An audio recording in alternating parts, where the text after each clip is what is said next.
I love playing video games. You want to know what's so great about playing them? It's not just because they are therapeutic, but they also keep your mind busy. They give you a whole world of imagination, fantasies come into real life, outstanding story, great characters that you've grown to love over time. But it's not just because of those elements, it's also because of the gameplay. Once you put a controller in your hand and you start tapping those buttons or whatever system you like, if it's past or present, currently playing present one, it just helps you relax and keeps you busy from whatever troubles that's going on in the world. But in movies, it's amazing how much of imagination can go a long way, especially with taking characters of various holidays and turning them into badass action heroes.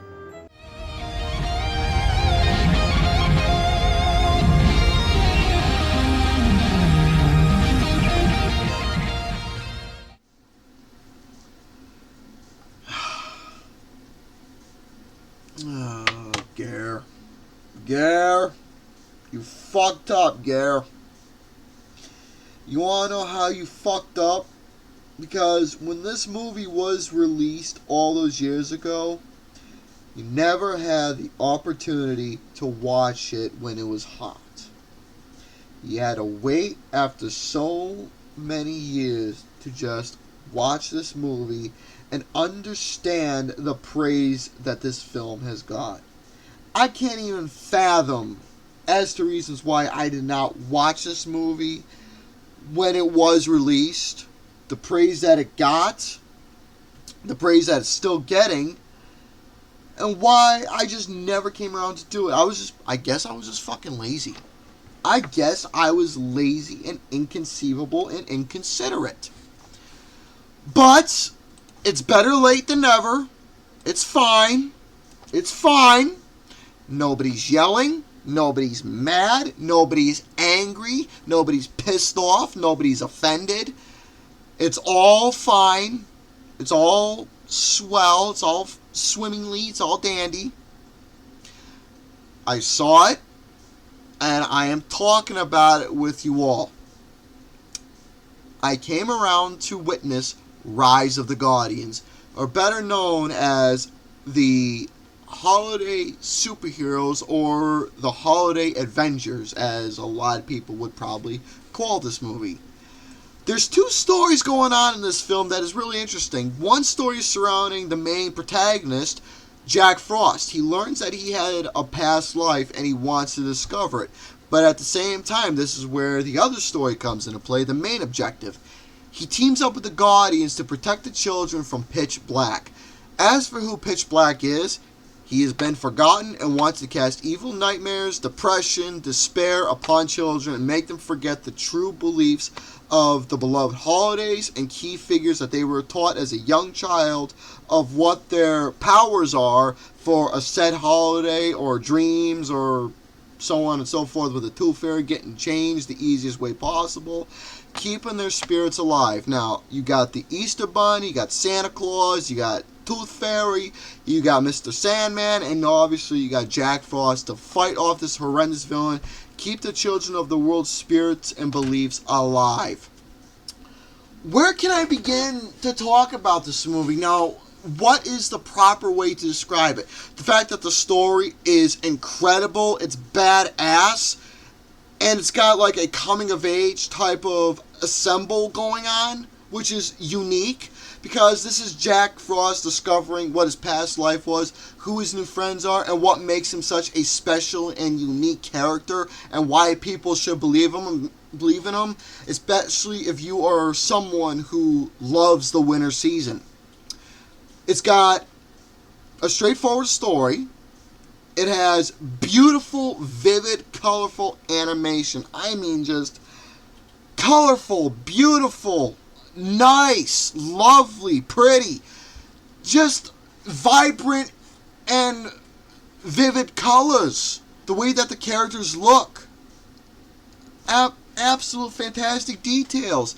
The changing the elements of how you look at a beloved holiday character as fucking badass. I mean, you got fucking Santa Claus as this big, strong Russian man.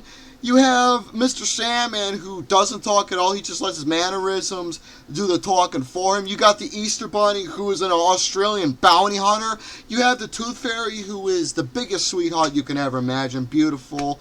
And obviously the love of Jack Frost's life. Just amazing personalities. You can look at them as assassins, or as a professional wrestling fan, professional wrestlers, or 80s action stars that you can probably think of off the top of your head on who each one represents within their personality that they are given. Lots of action, lots of comedy, lots of one-liners that just made this film so funny, making Santa Claus specifically my favorite character in the entire film. I loved his one-liners, I loved his presentation. He made me laugh throughout the entire film.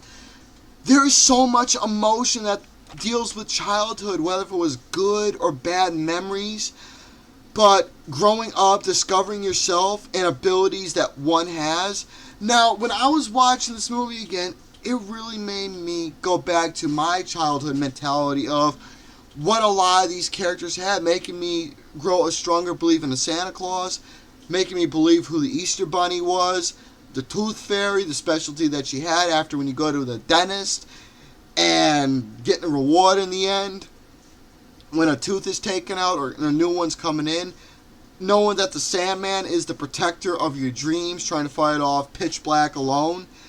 It literally is, like everybody's saying, a holiday superhero type of a movie. As for our selected cast that was given to portray the roles, I love Jude Law as a bad guy.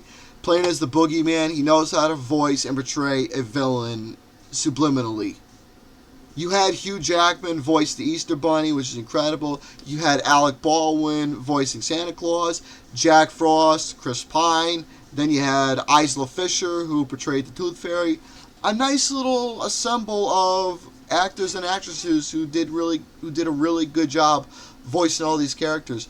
Now, all the powers and legends that make these kids believe in when they were young, it is fulfilling their natural duties. We've all grown accustomed to knowing who they are, what their powers are, what their abilities are, and what keeps that said holiday, the spirits, alive.